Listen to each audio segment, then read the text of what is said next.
Namaste and good morning. Welcome to the SolaAane.com Daily Brief, your daily dose of business news that matters. I'm your host Neha Sharma at SolaAane.com, and today is Wednesday, April 9th, 2026. Lots to unpack today, from RBI's big rate decision to new GST rules that every small business owner needs to know about. Let's dive in. First up, here are today's top headlines. Headline 1. The RBI kept the repo rate unchanged at 5.25% yesterday, holding steady despite the West Asia crisis, pushing oil above $125 a barrel. Headline 2. Markets snapped a 5-day rally today. The Sensex fell over 900 points as doubts emerged about the US-Iran ceasefire holding up. Defense stocks were the lone bright spot. Headline 3. Raw material costs have surged 20 to 30% across manufacturing.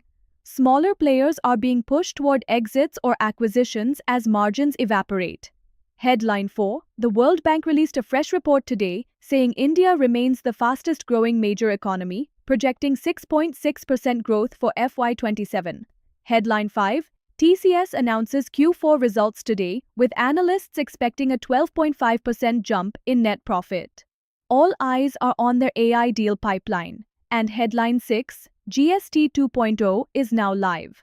New compliance rules from April 1st are changing how every small business files returns. More on that in a moment. Let's take a deeper look at our first big story: the RBI rate decision and what this oil crisis means for your business. So yesterday, RBI Governor Sanjay Malhotra announced that the Monetary Policy Committee voted unanimously to keep the repo rate at 5.25%.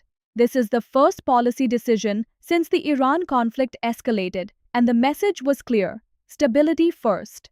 The RBI projects GDP growth at 6.9% for FY27 and inflation at 4.6%. But here's the real story underneath those numbers. India bought crude oil at nearly $126 a barrel this month, one of the highest prices in 2 decades. We import 87% of our oil. That cost flows into everything, from the diesel that powers your delivery trucks to the plastic packaging on your products. Business Today reported today that manufacturers across electronics, appliances, and chemicals are looking at price hikes of 5 to 8% by next quarter. For MSMEs, the squeeze is especially painful. Larger companies can hedge and absorb costs. But if you're running a small manufacturing unit, your margins are already thin. Industry experts are saying this is accelerating consolidation. Smaller players who can't manage cash flow are being forced to sell or shut down. What should you do? 3 things. First, renegotiate supplier contracts now before the next round of increases. Second, build a 30 to 60-day inventory buffer on critical raw materials. Supply chain normalization will take at least that long even if oil prices stabilize. Third, if you're importing anything, look at the government's temporary customs duty exemption on petrochemical inputs like polypropylene and PVC. It runs until June 30th. Now, our second deep dive, GST 2.0, and the new compliance rules that kicked in on April 1st. This is a big one, especially for small business owners. The government has rolled out what's being called GST 2.0, a major overhaul of the tax system. Here are the changes that matter most. First, the rate structure has been simplified. The old 5-slab system has been consolidated. The 12 and 28% slabs are largely merged into 18%, and there's a new 40% luxury slab. Second, and this is critical, the zero mismatch policy. If your claimed input tax credit in GSTR 3B doesn't match what GSTR 2B shows from your supplier's filings, the portal will literally block you from filing. This means your business is now directly affected by whether your suppliers are filing correctly and on time. Third, e-invoicing is now mandatory if your turnover exceeded 5 crore in any year since FY 2017-18. Not just current year, any year since GST started. And fourth, if your bank account details on the GST portal are outdated, your registration gets automatically suspended. No returns, no e-way bills, no e-invoices.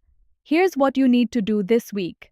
Log into the GST portal, verify your bank details, check if e-invoicing applies to you, and most importantly, talk to your key suppliers about their filing compliance, because their delays are now your problem. Some quickfire updates before we wrap up. The NHAI built 5,313 kilometers of highways in FY26, beating its target by 15%. The government has also introduced monthly escalation payouts to help contractors deal with rising fuel and material costs. Good news if you're in construction or logistics. India's EV market hit a milestone.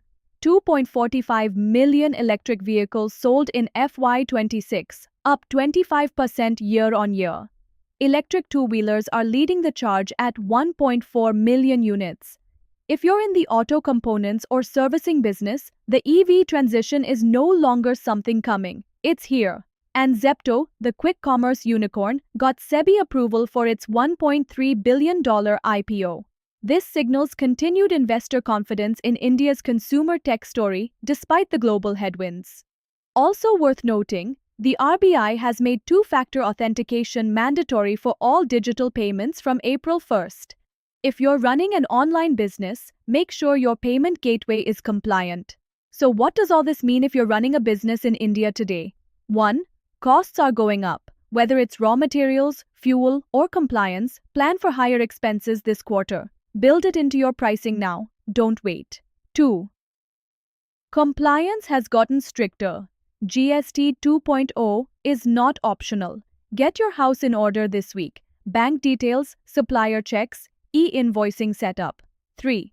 Despite the global chaos, India's fundamentals are strong. The World Bank says we're still the fastest growing major economy. Infrastructure spending is at record levels. The EV transition is creating new opportunities. If you can weather the next 60 days of cost pressure, the medium-term outlook is solid. And 4. If you're in IT services or consulting, check if the new GST export rules benefit you.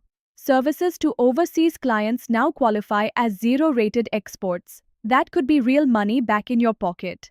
That's your SolaAani.com daily brief for today. If you're thinking about buying or selling a business, head over to SolaAani.com, that's 16ane.com, where we make business deals Sola Aane Paka. See you tomorrow.